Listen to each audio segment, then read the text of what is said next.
دوستو آج کی ویڈیو میں ہم جس چیز کے بارے میں بات کریں گے اس کے بغیر اس کرۂ ارض پر زندگی کا تصور بھی ممکن نہیں ہے۔ دا یونیورس سیریز کی ایپیسوڈ نمبر 2 میں آپ سب لوگوں کا ویلکم ہے۔ اللہ عز و جل کی قدرت کی اعلیٰ مثال اس تخلیق کائنات نے ہمیں بہت سی حسین نعمتوں سے متعارف کروایا ہے۔ انہی میں ایک تخلیق جس کے لیے حیرت انگیز، خوفناک، مقناطیسی، طاقتور، خوبصورت اور شاندار صرف چند الفاظ ہیں، اور یہی الفاظ ہمارے سیارے کی پرورش کرنے والے اس ستارے کی وضاحت کرتے ہیں جس کو آج کے دور میں شمس، آفتاب اور سورج جیسے ناموں سے پہچانا جاتا ہے۔ بنی نوع انسان نے صدیوں کے دوران آسمان میں اس آگ کے گولے کو سمجھنے کی کوشش کی ہے۔ زیادہ تر انسانی تاریخ کے لیے سورج اسرار، تعظیم اور کبھی کبھی خوف کی چیز بھی رہا ہے۔ کہا جاتا ہے کہ قدیم یونانی سورج کو اپنا خدا مان کر سورج دیوتا کہتے تھے۔ اس کے علاوہ زیادہ تر تہذیبوں میں سورج کے بارے میں کسی نہ کسی طرح کی افسانوی داستانیں موجود ہیں کہ وہ کسی قسم کا دیوتا تھا یا کوئی مافوق الفطرت قوت جس کا احترام کیا جانا چاہیے تھا۔ کچھ سنگین حالات میں قربانیاں ہوتی تھیں۔ یہ ہمیشہ خنزیر،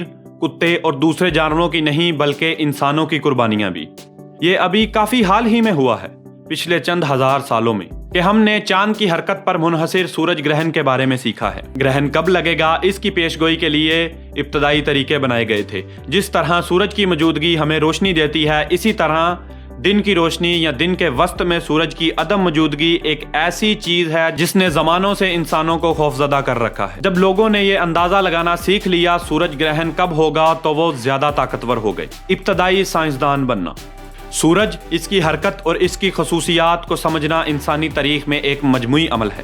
ایک بار جب ہم نے دوربینیں تیار کیں اور سورج کو ایک شہ کے طور پر دیکھنے کی صلاحیت قریب سے اور تفصیل سے جاننے کی کوشش میں یہ پتہ چلا کہ ہم نے سورج کو کرونا نمایاں ہونے اور سورج کے دھبوں کے بارے میں اور بھی بہت سی چیزیں سیکھ لی ہیں۔ 1906 میں گیلیلیو کی دوربین کی ایجاد اور 17ویں اور 18ویں صدی میں جانے کے وقت تک سورج کے بارے میں بہت سے مطالعے ہو چکے تھے۔ چند سائنسدانوں کا یہ ماننا ہے کہ سورج گیس کے ایک بڑے بادل اور ستاروں کی پچھلی نسلوں سے بچ جانے والے دھول سے پیدا ہوا ہے۔ جب وہ پھٹے اور اپنے باقی بچے ہوئے مواد میں بکھر گئے تب جا کے سورج کی پیدائش ہوئی۔ سورج کی پیدائش تقریباً 4.6 بلین سال پہلے ہوئی تھی۔ بہت سے سائنسدانوں کا یہ خیال ہے کہ سورج اور بقیہ نظام شمسی گیس اور دھول کے ایک بڑے گھومنے والے بادل سے بنا ہے جسے شمسی نیوبولا کہتے ہیں۔ جیسے ہی نیوبولا اپنی کش شکل کی وجہ سے گرا، یہ تیزی سے گھومتا ہوا ایک ڈسک میں چپٹا ہو گیا۔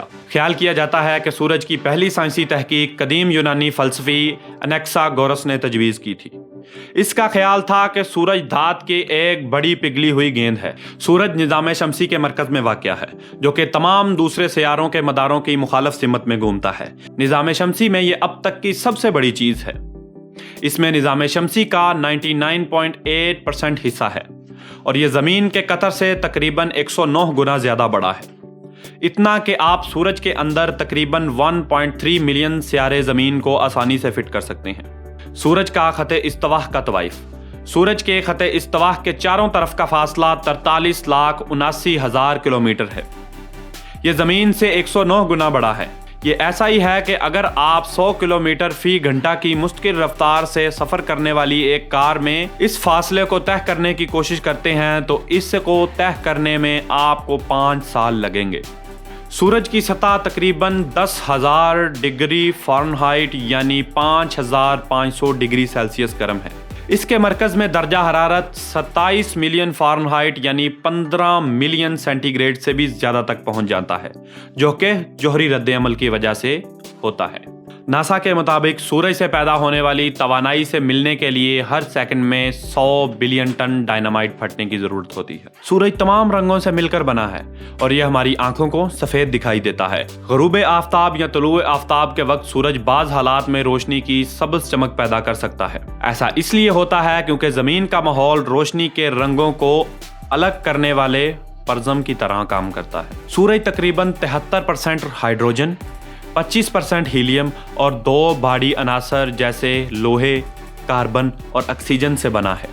گزشتہ 4.6 سالوں میں سورج کے مرکز میں ہیلیم کی مقدار 24% سے بڑھ کر 60% تک پہنچ گئی ہے۔ سورج زمین سے تقریباً 150 ملین کلومیٹر کے فاصلے پر ہے۔ سورج سے روشنی کو زمین تک پہنچنے میں 18 منٹ 19 سیکنڈ لگتے ہیں۔